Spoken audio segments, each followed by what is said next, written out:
Good morning. Welcome to the Self-Love Show. We are broadcasting live today, Thursday, 10 a.m. with you.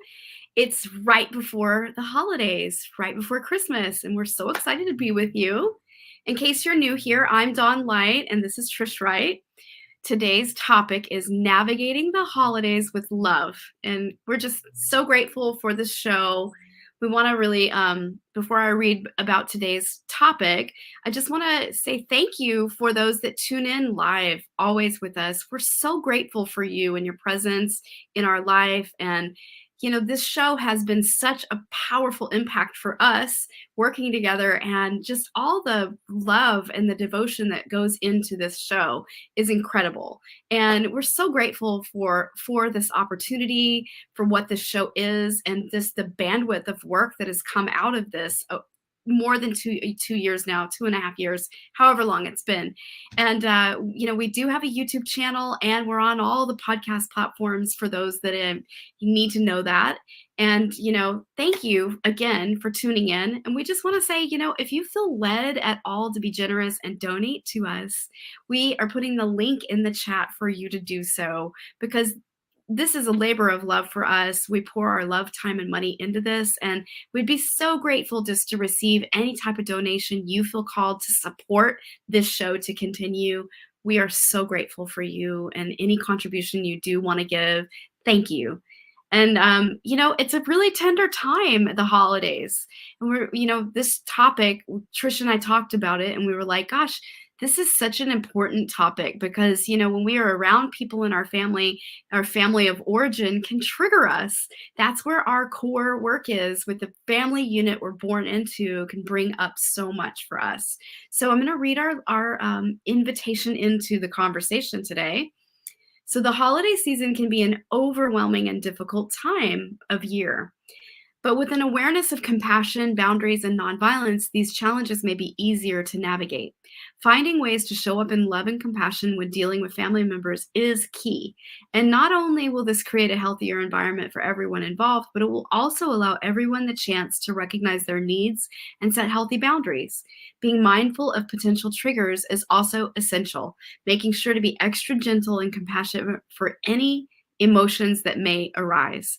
In setting clear boundaries, you will also help create an environment of mutual respect and openness.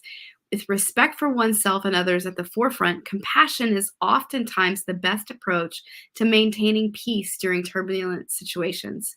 Gentleness with both yourself and those around you allows for space and understanding that can further lead to compassion-filled outcomes. Showing compassion for yourself over the holidays is especially important as you are faced with challenges throughout the season. And if you're loving the Self-Love Show, again, I just want to invite you to welcome you to donate to us. We would be so grateful. That keeps our show going, helps us take care of the VAs and all the amazing back end support that goes on for this show. And so without further ado, we're so grateful for your tuning in today. I'm going to invite Trish into the conversation. So how has this been for you? I know that the holidays, can bring up difficult things, difficult times for those. And for those that have great holiday times, we celebrate you. But those that have maybe more challenging family members that, we just have to be with and be in compassion with ourselves and them if they have radical different viewpoints, right? And that's the thing. Like, when we were talking about this show and what to talk about, my heart and my mind often goes to family members who are in either like broken homes or have unresolved traumas, or maybe are having Facing something really that extremely aren't, difficult. like unresolved issues. Yeah, and a lot of LGBTQIA plus youth, or interracial marriages with family members who don't share the same loving beliefs, like, or political beliefs. Like there's a lot to where people get really like solid in their opinion and in their values and their beliefs, and they often want to project or like push people into agreement. Um, and my heart goes out there. Like, so sometimes I'm thinking about, I belong to a group on Facebook here. I'll just say, I belong to this group on Facebook where um, there is, it's like stand-in family for LGBTQIA plus people. I belong to one about youth, like people who want, like youth who want like big brothers or big sisters or big siblings, and mentorship in that realm. And then there's like stories that I read on this other one that is just like, hey, my dad doesn't believe in my marriage, and he's not walking me down the aisle. Will someone walk me down? And like the outpouring of support where people will like they'll be like, this is what I can do for you, and this is how I can show up, and I can be your stand-in dad, or I can be your stand-in mom, or I can be your stand-in parent. And I think about that often in the sense of holidays, because there's so much heavy pressure for perfection, for sweetness, for everyone to get what they want. And it's a lot. It's a lot of pressure. Yeah, just this picture perfect idea of what the holidays should be when it's not that way for every family or every situation, and we just want to have compassion and bring compassion. And how do you show up in a family member situation where there's still conflict between a brother or a sister, a sibling, or an aunt or an uncle or a mom or a dad or a grandparent, or maybe there's unresolved trauma or unresolved triggers, or maybe that person always mentions your weight, or maybe a person will always mention your spouse who's a different race. Like there's just like a lot involved, right? There's lots of poking, there's lots of posture, like it's just a lot. So anybody who's listening and watching and you have these experiences, you're welcome to type it in. We might not read them today as this is, we're just going to kind of move through this conversation, but it's also, I see you, and I understand, Dawn and I, we understand that it can be difficult. It can be crunchy.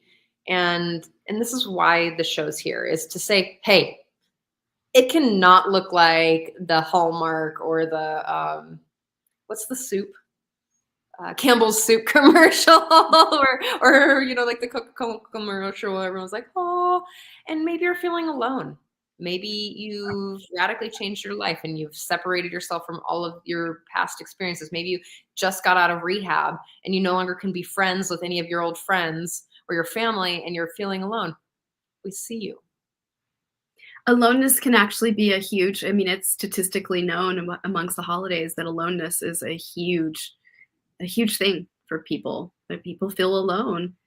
And then there are actually people that many of their family members are not with them, and so they do navigate those waters. And we just want to really bring love to you and let you know that you're seen, you're valued, you're held, and we just invite in spirit to support you deeply through this time, and that to really know in your bones that you're supported, even if you're challenged by your curriculum at this time or your circumstances or whatever is occurring in your environment, that you can choose love, that you can find love within your being, because you are love's presence. Yes. And just on that note, because I think it's also really important, especially around this time period, is that if you're feeling sad or emotionally overwhelmed or feeling like you want to harm yourself, you can also call the crisis text line. So you can text BRAVE, BRAVE, at 741-741. Or you can call the National Suicide Prevention Lifeline at 1-800-273-TALK. And I think that's just important to bring up, because it can be a sad, dark time. And please reach out to people, reach out to us, reach out to each other, write notes. If you're feeling alone and dark and like there's no one out there, you just maybe your anxiety's lying to you. I know that mind can do that. And see if you can just ping someone. I know it can be scary, but just reach out to someone, because someone loves you. Mm-hmm. It's so true. Just reach out. That's like the number one step forward in taking care of yourself, is actually saying, hey, Can we have a conversation? I'm really needing some support. And maybe just on a realm of navigating the holidays with love, and we are the self-love show, navigating this with love is don't pick the triggeriest person. So if you know a person doesn't show up for you in a way that, like, I'm feeling really sensitive right now and I need someone to hold me, pick the person who has the most compassion and understanding for you rather than the person maybe you want to go for. Maybe you're the person who you want that person to show up and they just can't or don't have the capacity. That's a really compassionate approach right there, is to really, like, who has the capacity to hold me and what I am in, and really reach out there. And if you don't have anyone, you're welcome to reach out here. I wanted to okay, so let's just like run into a couple situations. You have conflict with someone in your family, or grandma always mentions your weight, or your lack of weight, or your lack of partner, or your lack of whatever. All right, grandma. I'm using someone like my grandmothers are amazing. They don't ever ask me these things. It's always just so sweet. But you know what I mean. It's like you can add whoever it is here for this blank person will talk to you about the most triggery, upsetting thing known to you. Like, you know it, she knows it, but she's still going to do it anyway. How do you deal with that? Want to take us away for starters?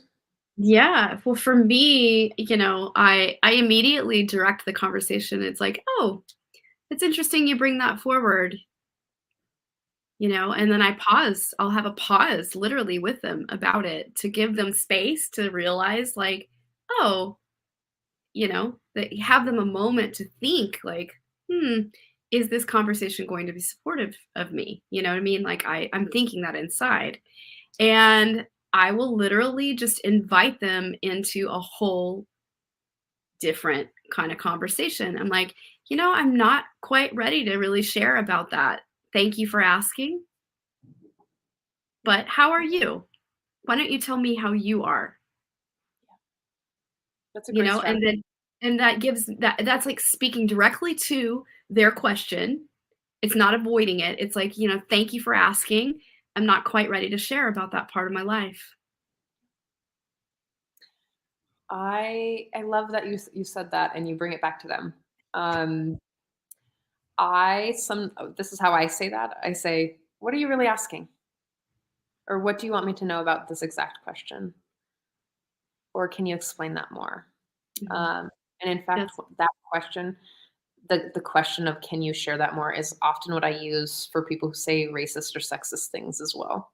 mhm. Um, Oftentimes, I was just sharing this in the car a couple nights ago. It's like, oftentimes when someone says something particularly sexist about either my body, or something that's like, what on earth, why would you say that? Or someone says something racist or Mhm. dehumanizing in general, I'll just go, "Ugh," or "Ew."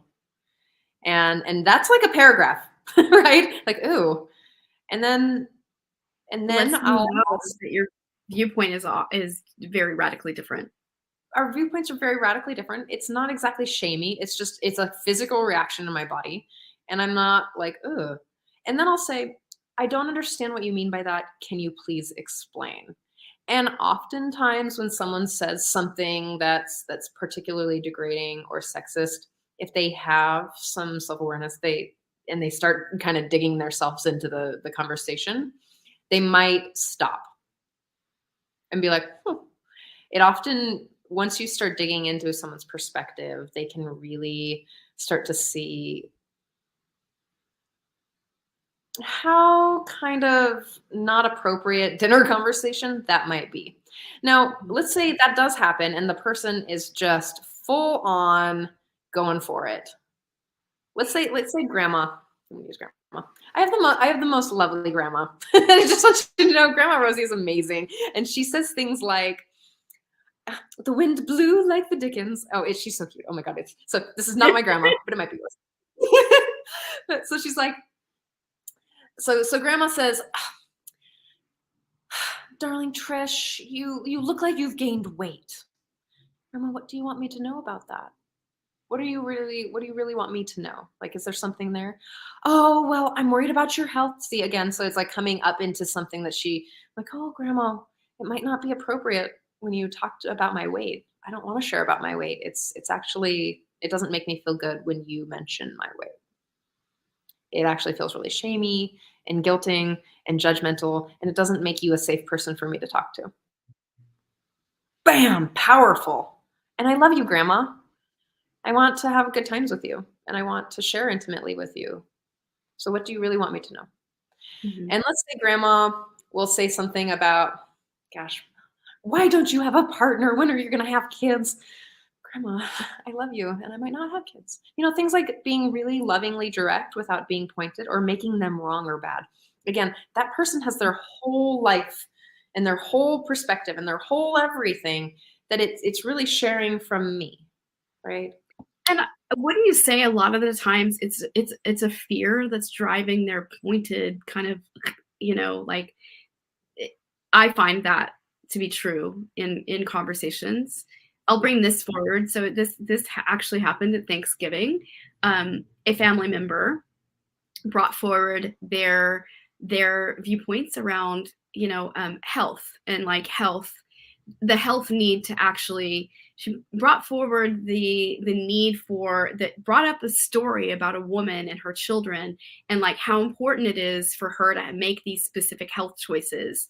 And I don't need to go into the details of what the health choices were, but it was like really pushy, really pushing the need to like see this is why you need to do this. And it was like pointed towards us in directing it like we needed to make these types of health choices. And I said to him, I said, "Oh, I find it, interesting what you're bringing forward. It sounds like you're really concerned about her." And I brought it back to his original topic around what he was trying to use fear as a driving force to scare us into his belief system.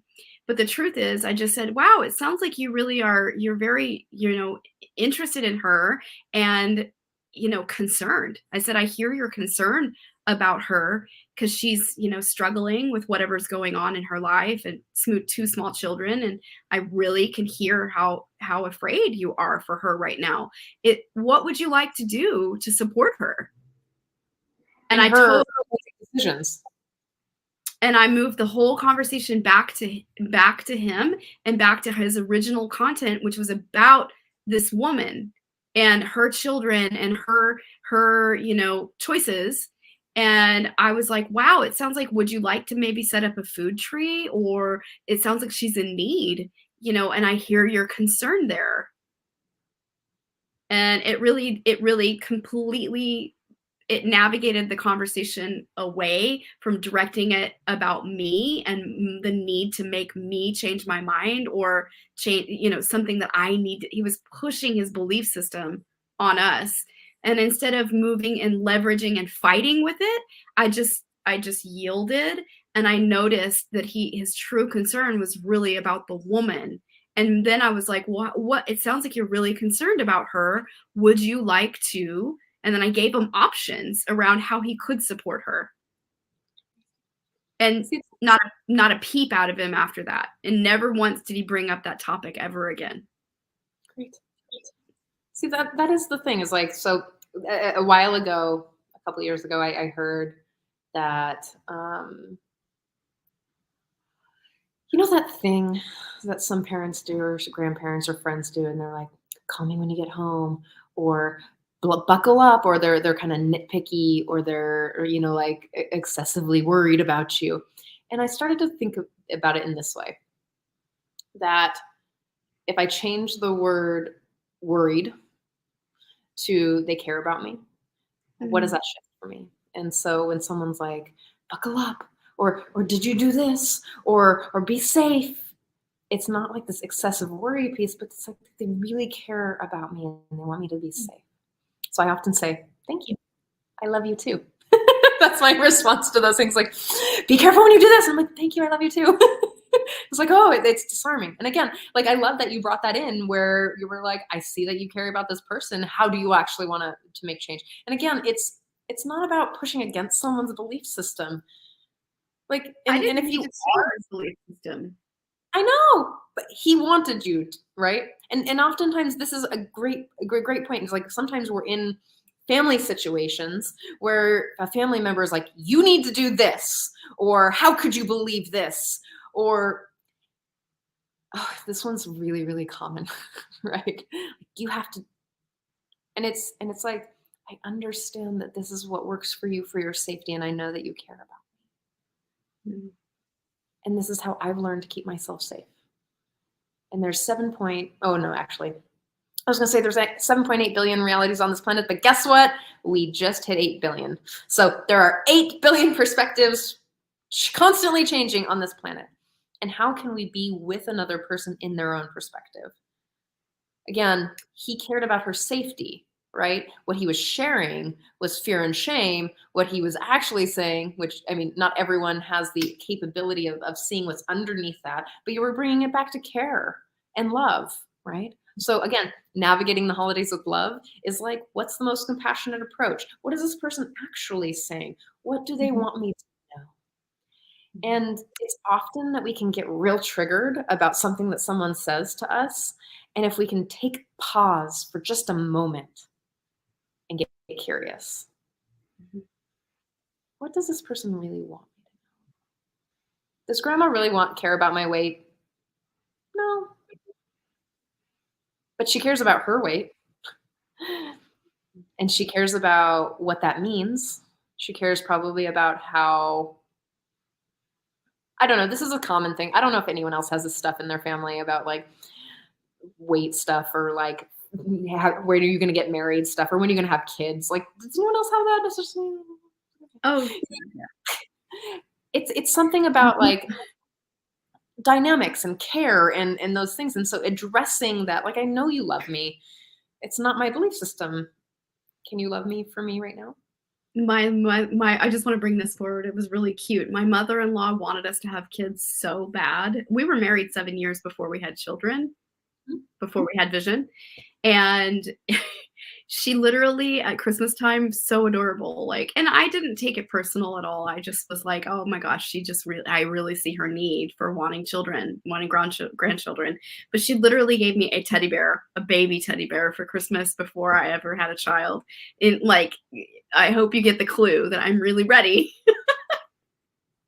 And they would ask us every season, every holiday season, so when like rooting for it and hoping for it. And I wanted to give them that, but I also knew that it was in our divine timing. And I would literally say that. I said, I really hear your needs for grandchildren, and it's when we're ready. I love this. Yeah. Can I share with you? Yeah. So my awesome mom, she's just so amazing, this woman. I go to a family holiday like Thanksgiving many years ago, like 5 or 6, I guess.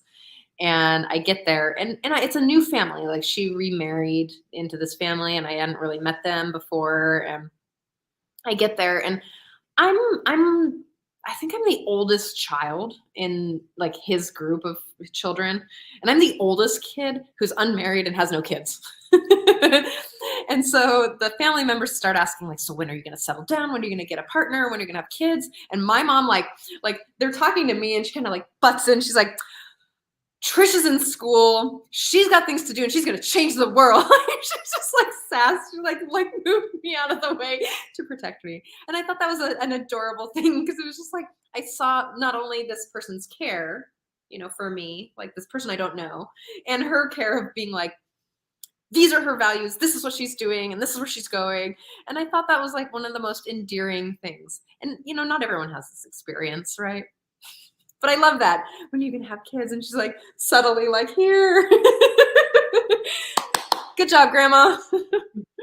I also wanted That's to make a point of, when you are dealing with someone that maybe has radical different viewpoints than you, I have an uncle that and it's fine. I find it like he's joking, but he does it to poke, and so he'll say this to me.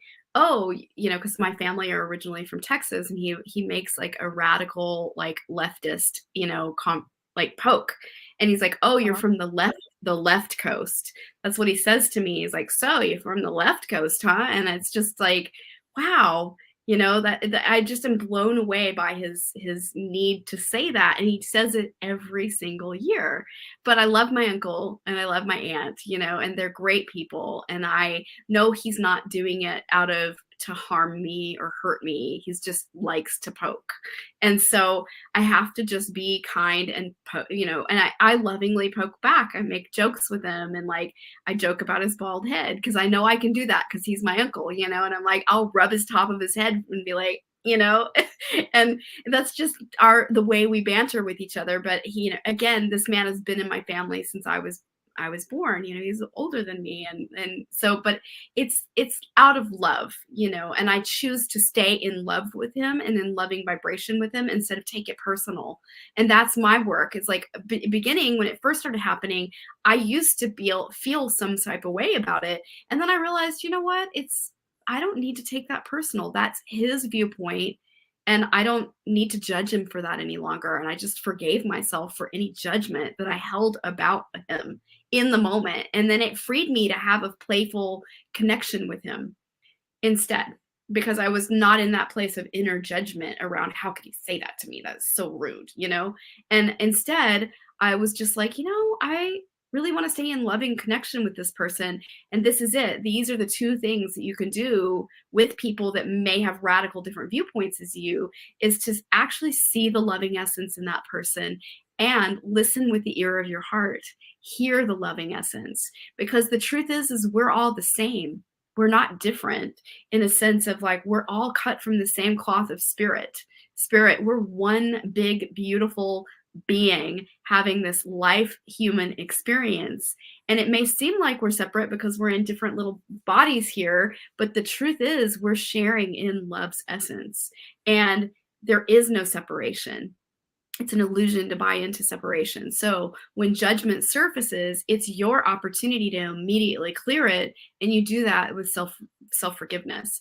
And that is beautiful, because it's like the moment you catch your mind saying like a judgment about, oh my God, they whatever it is, right? You could immediately go, oh, wow. And just, you can do this in silence. You can put your hand on your heart and forgive whatever judgment is coming forward in that moment. And it clears your conscience to just be present to what is and feel and connect to the love inside of that person, because they have love inside of their heart, and they might not know that they're saying something, unintentional, derogatory, hurtful. They don't know, and some of the times it's an unconscious thing coming forward.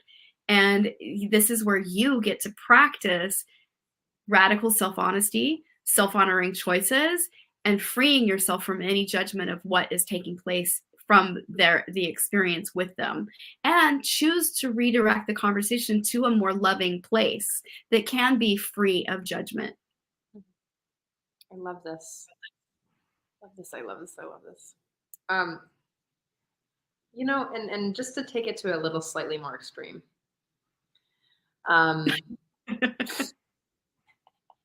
You'll go.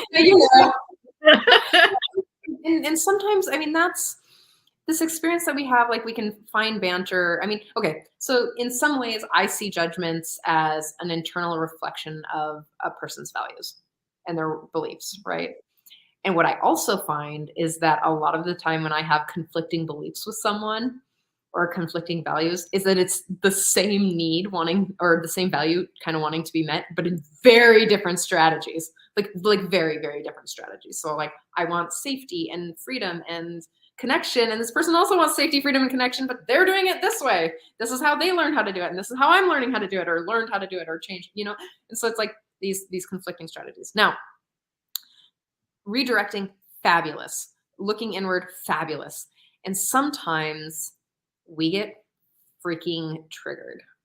Sometimes the person won't back down and doesn't want to redirect and wants to dig in. And to that I say, you do not have to put yourself in positions that are going to cause you physical or psychological harm. And in some of these cases, many of these cases, if it comes down to like, I'm going to need therapy after this, like serious, like weeks of therapy, like, hey, removing yourself is probably the most compassionate approach here. And it's okay to do that. Let's say your family is really, really triggery and you feel obligated to go visit and you know that it's going to end in a fight because it ends in a fight every year. It's okay to say no and not go. And I only bring this up is because one of my clients recently was like, I've gone to Thanksgiving every year for a zillion years, and I don't really want to go. I feel obligated to go, and it turns out the same way every year because I don't want to go, and it's building resentment. It's also not their authentic expression to go. It's always really uncomfortable. They're not like participating in the dietary needs of this person, and it's a lot of like shamey, guilty stuff over the holidays. And this year, they felt confident to say, I don't want to go. I would rather deal with the consequences of their being hurt and upset by me not participating in the obligatory place of holiday whatever than to feel that same thing again. And that's a beautiful breaking of the cycle. Now there's some situations or family situations that are maybe more lit on fire. Like they're lit on fire, like you're in a conflict with so and so, and it might not be the right time. Maybe it needs more space to cool down before you put yourself in a high stress triggered conversation. Like if it's hot, if you just had a conversation about who knows? I mean, there's like a zillion different potentials of why people are in conflict. And if both people can't, or all people can't like listen compassionately or take accountability or even just be curious about the other's experience without shaming, guilting, or suffocating with their opinion or their values, it's okay to say no. And I don't know if anyone's given you permission like that, but hey, if there's friends probably having friend gatherings or Friendsgivings or Christmases that want to love and support you. Or maybe it's Hanukkah, or maybe it's any other sort of like December-ish. Solstice, celebrating the solstice. Yeah, maybe. Many people celebrate the okay. solstice, right? It's okay not to put yourself in places of harm. And I'm learning that in this moment of my life, like for people who watch and are following me. It's like, it's okay to self-protect. It's okay to do that. And I wish someone might have said this to me, like, I don't know, 6 months ago, Don. But in that sense, like, hey, what is the most self-honoring choice I can make? And it's okay to be self-honoring, and it's different from selfish, right? I'm not like Dawn, you invite me to whatever, and I'm like, I can't go that day because I have something. And then there's guilt and shame and like finger pointing, and I'm like, I'm sorry, but I can't. There's never this. Just want to say, Dawn's, you know that I'm always using Dawn as my example. But so it's like, but it's like that. It's like, oh, I can't do that because it'll look like this, and it always looks like this. Or, with Dawn specifically, I get to be like, hey, I would love to do that, and I can't. And I'm like, okay, great, I love you. But not everyone gets that experience. So if you need to protect yourself and your children or your family, do that. Start new traditions. Be forgiving with yourself and with your family members. Again, these places are often places of like seeking certain needs or wants or values to be met that are just incredibly different strategies than you have. Yeah. Thank you for saying that. That's, it's self-honoring to choose yourself. And I will speak to this. Like I had a very difficult relationship with my father, and when he was alive, there were a lot of holidays before I got married to my husband. I have a wonderful holiday season because my husband's family are incredibly great, and we have a great time. It's super loving and amazing experience. So it's really rewritten my holiday experience. But there were many years that I chose to do other things or go to Friendsgivings, or if I wasn't flying home to the holidays, or even when I did still live in Texas, I would opt to not go because my dad was there and he was always so mean and rude and say horrible things, and it never felt loving or kind. And so, and when I did have to go and I wanted to see the rest of my family, I would just make sure to hang out with the family members that I loved and adored and I had a good time with and felt connected to, and it was enjoyable because I wanted to give myself that experience. And so I would be on, honoring of our connection. I would say hello, I would say I love you, and but the moment he would start to try to dig in with me, I would just exit stage left. I would be like, I've got to, I'm not available for this conversation. I think that's one of the most loving things you can do. So it's do no harm and take no crap. Mhm. Like Mhm. the thing that I've been seeing. Oh, go ahead. Oh, I was just gonna say, and finally, by the time I hit 26, I wrote a really powerful letter of just really coming clean with like my behavior and how I showed up and how I could have triggered things in him. But I really owned it and took responsibility for my behavior as a young teenager. And also, I really named it in the letter and said, when these things happened, these types of behaviors, I felt this way.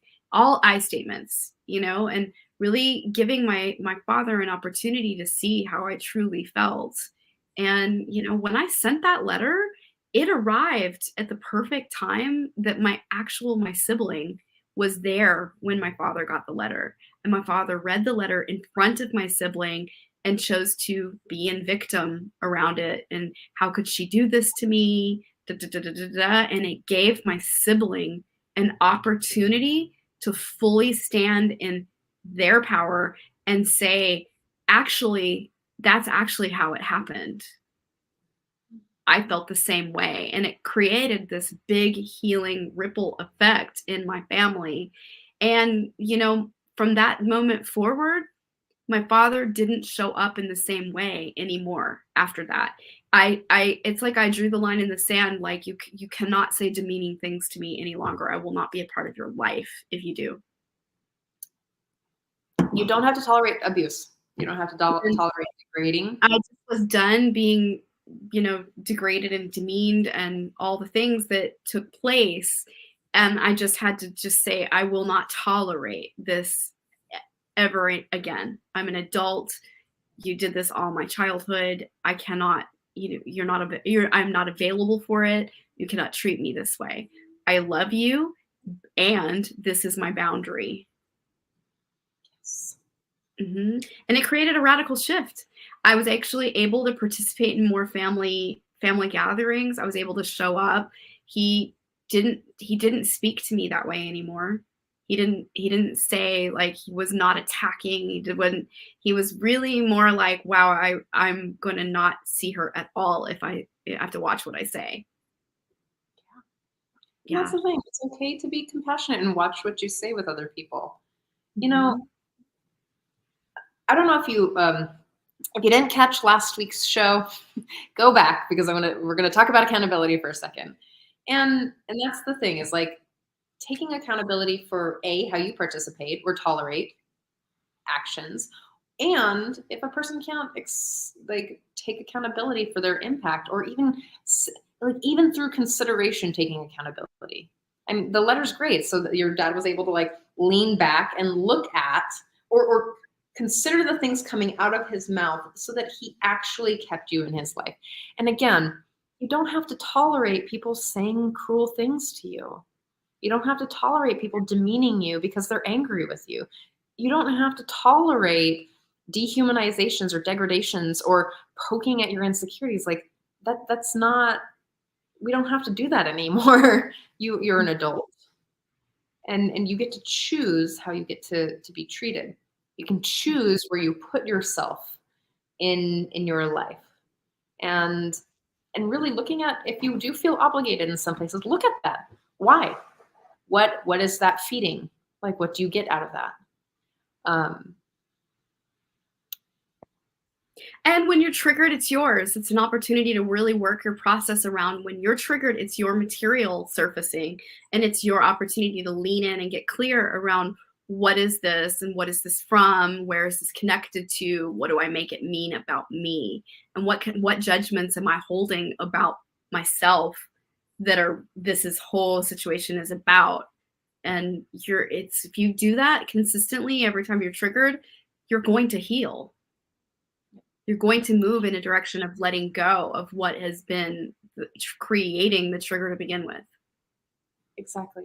And just to deal with the trigger immediately, because I know that there's like, lots of, adrenaline and cortisol coming up in your body sometimes. And you know what? The thing that I do is I go to the bathroom, I excuse myself, and I do a hand scream. And I just get out all the cortisol and adrenaline. Sometimes I do shaking, so trauma shaking to get the cortisol adrenaline out of my body and to like,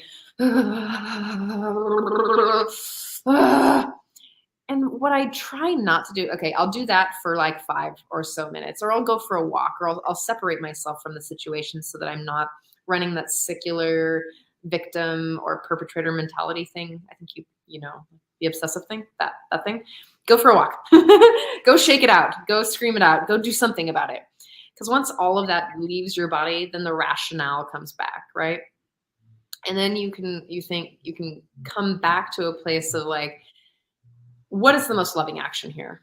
What is the most compassionate action? What's the most self-honoring choice that I can make? What's the most other choice that I like, other compassionate, loving thing that I can do right now? And really for the highest, most beneficial purpose of all beings. Like, what would that look like? Does it mean like staying and continuing to take more? If I'm being harmed and if this person is being harmed and it's creating rifts within the family, I don't know if that's the most loving action.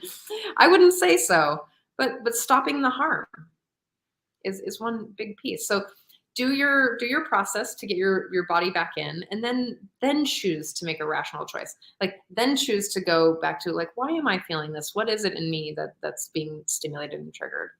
Like, what is my belief system that's here? What can I do to really walk this path without blaming, shaming, or making that person a perpetrator or a victim? One of the things that I want to go into right now is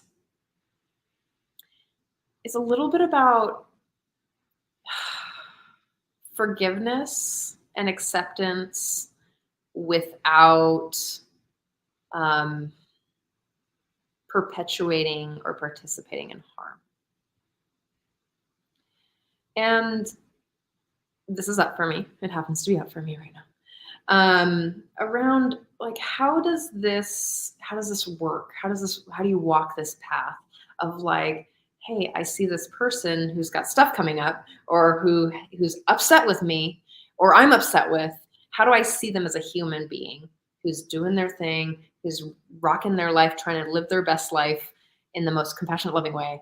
And how do I not only protect myself, but also I don't want to participate in more harm.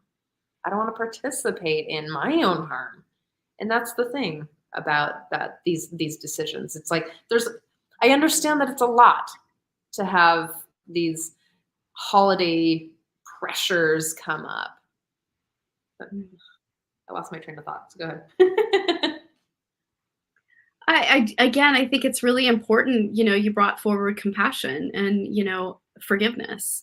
It's like, okay, we're not in connection. We're not in communication. They're angry at me, right? So I get this. So this is my opportunity to just be loving towards myself and discover what is my part in this? How am I co-creating to create this reality? And then take an examination or look at your own behaviors. This is the foundational spiritual psychology principle. How you relate to the issue is the issue. And that's yours. You cannot do any other person's work. You just have to surrender the need to want to fix it for others, surrender the need to want to figure it out for others, and bring the focus back to self and what am I learning through this exchange? What am I learning through this? What is my soul learning? And can I apply compassion to myself for what is going on? Can I have compassion for the young one that's hurt by the harsh words, or can I have compassion for my hurt feelings or the rage that's present, right? Because sometimes there can just be a lot of rage around poor treatment or harsh words or whatever took place, right? Or if you were the one that said harsh things, that happens too, right? And you just flew off the handle and got super triggered and said harsh things, and then now you've got the guilt to process, right? Or the shame around that behavior. And so it's really an opportunity to be loving with the part that feels like it's out of control, or because the ego is present and bringing forward the parts of self that have been exiled, or the young part of self that maybe something really intense happened when you were 3 or 5 or 8, and that this circumstance and this conversation is triggering that wounded spot from that time period. And so most of the time when we're triggered, it's really our childhood conditioning sneaking in to say, oh, it's my opportunity to say, hey, I need some work here, right? And it's an opportunity to be truly loving to yourself. And can you be compassionate to yourself, even if it's undone, even if it's not worked out, even if there's no connection, even if it's unresolved, even if, right? Can you choose to say, wow, this is really not how I wanted it to go, but I want to move back into acceptance of what is, acceptance of myself, acceptance of my behaviors, acceptance of their behaviors, even if it's not the way you want to be treated, but have acceptance for what is so that you can see it clearly and learn to cleanse the lens of your own perception around what is going on. Because if you're clouded by your judgments and your emotional reactivity going on inside, then most of the time it's your learning opportunity and it's your time to lean in and become very, very curious. What do I make this mean? About me or about them? About myself, about life, about, oh, boom, I make it mean I'm not worthy of love. Boom, I make it mean I'm unresolved in this area. I make it mean I'm not cared for. I make it mean I'm unsupported, right? There's tons of bottom line core beliefs. I make it mean I'm not enough. How many people have had a core bottom line belief of I'm not enough? I mean, at this point in my clientele, in my coaching experience with my clients, every single client has had it come forward at some point in our journey of working together. And I've had many year-long clients and still do. And praise God for that. Thank you, God, for that support. And thank you, clients, for the trusting of me to do the deep work with you. And it is so foundational to get to the core bottom beliefs of the really sticky things that have occurred in our life. And maybe it's not child abuse. Maybe it's not abuse. Maybe it's difficult relationships and difficult relationship dynamics. But when we have those difficult relationship dynamics, it is our core opportunity to learn how we're showing up, how we make it mean things about ourselves, how we're blocking certain aspects to come forward, and where we might be like not having compassion and forgiveness towards ourselves. What I wanted just to make a distinction, because there is a piece here around when we say acceptance, I'm going to speak for myself, is when I say acceptance, I'm saying to acknowledge and address and see, like, this is what it is. I'm being with, acceptance is being with what is now, without trying to change it and without trying to make it go back, without like manipulating it. It is not the it is not condoning, oh, what was the word? It's not approving anything. Acceptance is not approval. Just want to like make that distinction, because sometimes I think that when we like the idea of accepting something can be like, oh yeah, I accept that, like, or approve of that, like accepting an offer. Mhm. It's different in this place. I can accept that this is a particular situation and this is what it looks like and this is what it looks like for them and for me. I don't have to approve of my shitty behavior or their shitty behavior. And I don't have to approve of that kind of negative behavior structure. I can accept it. That's what reality looks like, right? Mhm. um, again, we're talking to you about navigating some of the harder pieces in the holiday structure. We've kind of gone through some of the lighter pieces, and now we're in some heavier pieces, and there's a lot that can come up. And again, it's about feeling safe. It's about being compassionate and forgiving.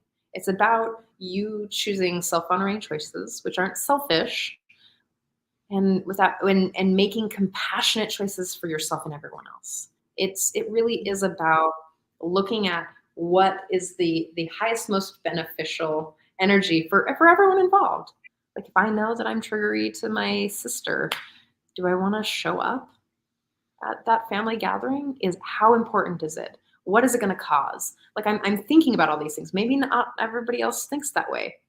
And maybe my need for community connection with my family is incredibly great.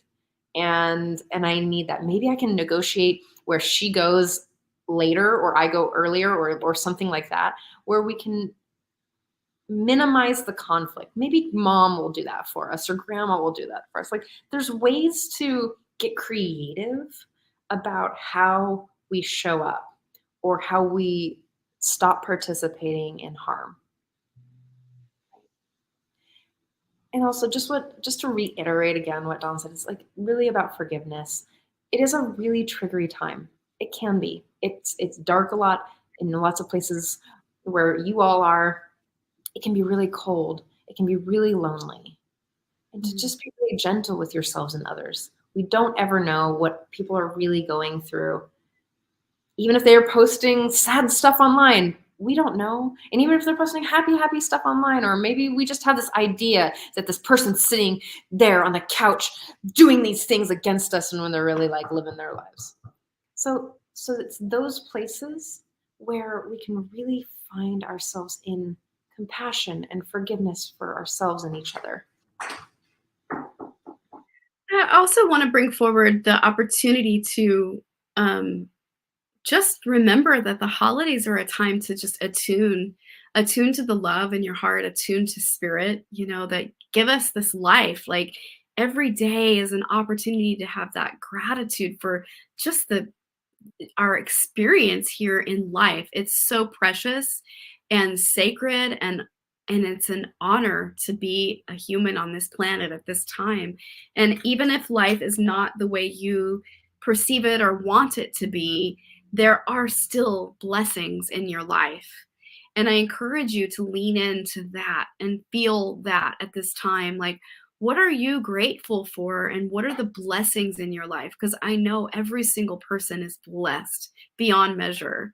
Spirit blesses our life in so many ways, right? Like, I just praise and bless all parts of my life. And I find that I really made this a practice, and that is what helped radical shifts occur in my life, by praising and blessing even the difficult things, even the challenging relationships, even the challenging things that I thought were never going to get resolved, and it was a mystery to how to fix it. I started praising and blessing it, praising and blessing the lessons, praising and blessing the opportunity in it, praising and blessing that it's being resolved, even if I didn't see how. I started initiating that energy by believing that in my consciousness. And you are in charge of attuning yourself daily to that. And this time in the holidays is a time to reflect on the year that has occurred, reflect on all the growth that has happened for you as a soul on the planet Earth School right now. Reflect on the joy and the love and the opportunities in your life. Reflect on the growth edges. Reflect on what would you like more of, right? And this is a time to lean into that and bring that to your people. Bring that love and that connection and that invitation to celebrate and honor the sacred gift of life together. That's what this is about, right? Bringing back the light. We're about to come upon the solstice, which is the darkest time of life. And I encourage you to really spark that inner light that you are, and really bring forward like the gem and the heart. Your heart is full of gold and love, right? And even if you've had a challenging life, it's okay, because this is your curriculum. Whatever is occurring in your life is your life a curriculum, and it's here for your learning opportunity. And please, I give you the invitation to start saying, wow, this is my learning opportunity for everything that is occurring. And when you start to do that, things start to change. Gifts start to come into your life. Things start to open up. Blessings start to occur. You start to resolve things that you never thought you'd finish or complete in this lifetime. And that's been my blessed experience. And it's a practice. I make a practice of that, of every little thing. Everything that comes my way, I feel so much gratitude. Gratitude is my main practice. Forgiveness and gratitude are like my heartbeat. Well, that's a certain cocktail of hormones and hacking your brain that is just juicy. Oh, I love you so much. I'm grateful for you. I'm grateful for you. I'm grateful for the show. I'm grateful for our viewers. Thank you. We appreciate you. Thank you for the notes that you send as well. You all who are watching and listening and downloading, and like your notes are they're so touching. And those are just really lovely to receive. So thank you for those. I want to bring in this last piece as we wrap up. Is again reaching out to people, getting support that you need, offering the support that you can in the capacity, if you have capacity, but really showing up for yourself in the capacity that you have. Being very gentle and kind and compassionate and grateful for the lessons that you've learned. Not all the lessons that we have in these years or in these months or maybe even weeks feel good, but we get to choose how we see them. So thank you, Dawn, for bringing the compassion piece in. If you need help, reach out to someone. If you need assistance finding professional support, you can reach out to someone or you can reach out to us. There's a lot of opportunity out there in the world. And if you think that you can't afford it, there are free options for you as well. So the idea that maybe I can't get those things, there are things out there for you. There are options, opportunities, support, love, friendships, and mentorships that are there and available to you. So if you feel alone, please reach out. Thank you for saying that. Yeah. Well, I'd love to send a big shout out to John and Summer Raymer for Sign Network and sharing us out, for Scott Katamis, Love Coach Academy and Global Peace Tribe for being muses, and for really just supporting and continuing to be the hand on our back as we walk forward in this. We appreciate and love you. Yes. And thank you so much to Roy and Russell for your work and your hard work, your focus and attention every week on this show. And Dawn, thank you so much for your friendship and companionship. I love you so much. I love you so much too. Thank you. Happy holidays, whatever you might celebrate. And if you don't, happy days to you. From our hearts to yours. Yes, from our hearts to yours. We love and appreciate you so much. And we just send you so much light through this season, and may you rest better, may you recover, may you find healing, may you find Spirit's grace, may you find the blessings in your life, may the things you're asking for be healed, may the extra opportunities you're craving come into your world, may you just open your heart to the deepest level of love and unconditional loving that you could possibly receive in this lifetime and know yourself as. And we just invite you to have like the most sacred, blessed holiday, regardless of whatever is occurring in your curriculum, that you can find that inner light and that peace that's within. And I encourage you, what is helpful for me is sometimes I literally just say the word peace and feel it in my body, peace. And I feel it in my body, peace. And that is such a wonderful way to attune yourself to receiving and opening to the gift of life that is you. And don't forget to celebrate that, because it's the most miracle thing taking place on the planet is you, your sacred life. You matter. You're valued. You are sacred, precious, holy, union with God. There's only one reflection of you. It matters. Your life is holy. Your life is precious.